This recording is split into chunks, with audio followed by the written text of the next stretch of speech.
Hey, what's going on, guys? Welcome back. Today's video is going to be a bit different than my usual content, but I felt that I could help out quite a few people by creating this small guide. So after I was able to pick up Track IR thanks to a viewer named Psycho over on Twitch, I decided to come back to ArmA and try my hands at the jets and helicopters with a new approach. I've done loads of helicopter flying in ArmA, but I never really messed around with the jets at all, and since I've been dipping my toes into DCS lately, I figured I might as well give them a shot. And when I strolled on over to YouTube to find some simple CAS tutorials, I was met with pretty much all outdated videos because the flight or weapon systems have been changed in the last few years, either by the Jets DLC or by some random patch here or there. Since I couldn't find anything that had all current information, I did a bunch of research, played around in game, and decided to make my own quick guide that might help some of you get into ArmA jets or just close air support flight. This video is going to focus primarily on the A164 Wipeout, which is the premier CAS plane in ArmA 3, and it's just a futuristic version of the A10 Warthog that everybody knows and loves. I'll also pin a comment below with timestamps to each section of the video if you're only interested in certain things. But with that said, let's take a dive into close air support with the A164 Wipeout.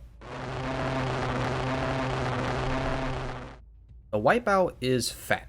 With a top speed of roughly 700 kilometers an hour, it can operate up to 25,000 meters, but with ArmA's terrible performance necessitating a relatively low view distance to get a decent frame rate, you'll probably spend most of your time around 15 to 3,000 meters or so to be able to spot and engage targets efficiently. Your main goal with the A10 is providing close support, so you should be spending most of your time utilizing the targeting pod to spot potential targets for your teammates and only engaging when necessary.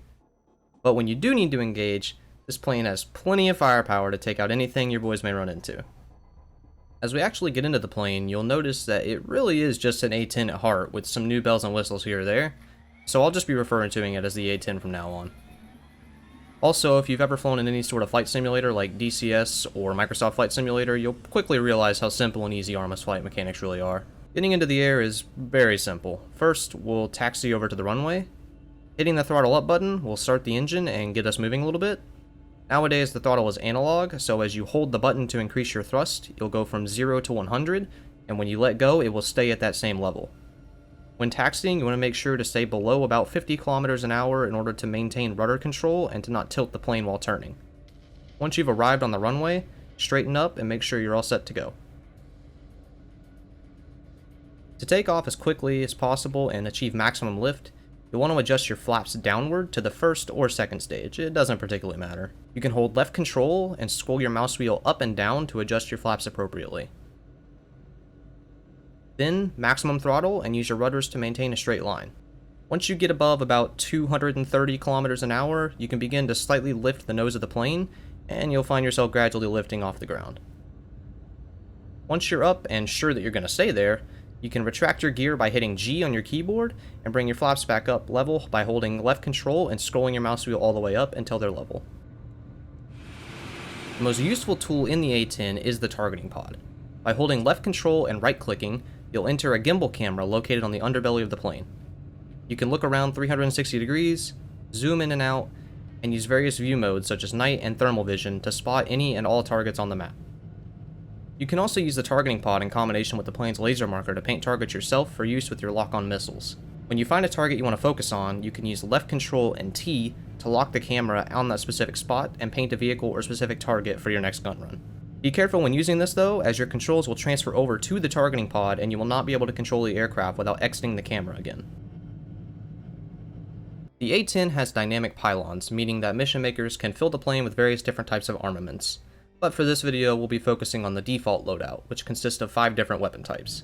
The main attraction of the A10 is everyone's favorite, the 30mm high explosive Gatling cannon, also known as God's Wrath. This cannon is capable of taking out most, if not every vehicle in the game, with varying amounts of lead required.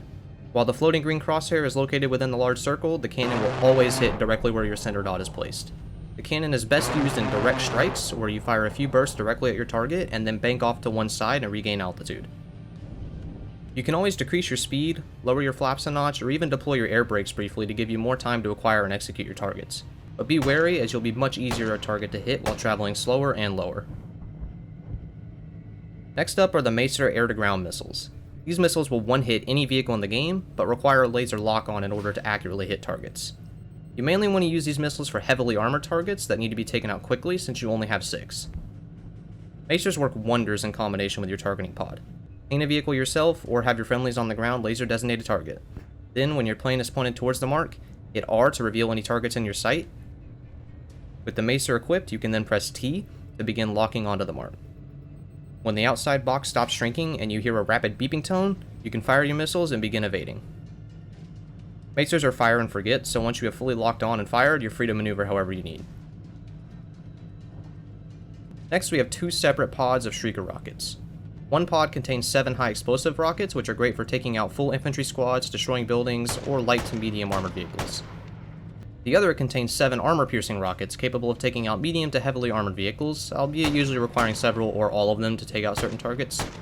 Both types of Shriekers are dumbfire, meaning that they'll travel directly straight from wherever the nose of the plane is pointing. Simply light up the floating green crosshair on your target and unleash fury. Located on the underbelly of the A-10, right next to the targeting pod, are 4 GBU bombs. These are general-purpose bombs that can either be laser-guided with a lock-on, or dumbfired utilizing the Continuously Calculated Impact Point, or CCIP.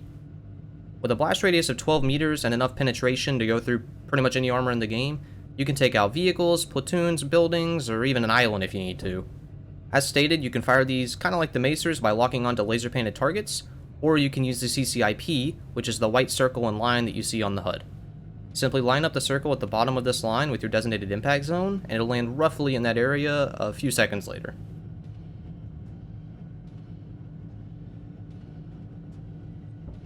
Lastly are the 2 Falchion air missiles located at the tip of each wing. Since this video is specifically focused on air-to-ground, I'll only briefly cover these missiles, and we won't be covering any of the radar-to-air targeting systems of the A-10. These missiles are honestly pretty garbage and should only really be used as a last resort if you absolutely have to.